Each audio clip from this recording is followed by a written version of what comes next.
Hello guys, kaya pala magdi-disinfect tayo ng kulungan nila, no? Kasi namatayan tayo ng isang PCO, kaya dapat disinfect agad.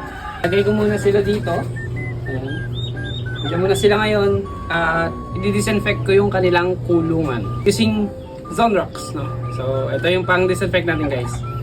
At yun nga guys, nabawasan na naman yung ating alaga. Kaya naman ito, kailangan natin mag-disinfect para naman hindi na madagdagan yung ating casualties. Bago nga pala tayo guys mag-disinfect, kailangan muna nating linisin yung ating kulungan ng mga sisiw. At pagkatapos ko nga i-brush guys, ito, nag-spray muna ako ng pang-disinfect natin. At pagkatapos natin mag-spray, ito, binanlawan muna natin. At pagkatapos natin banlawan, heto, no, i-sprayan ulit natin siya bago natin siya ibibilad.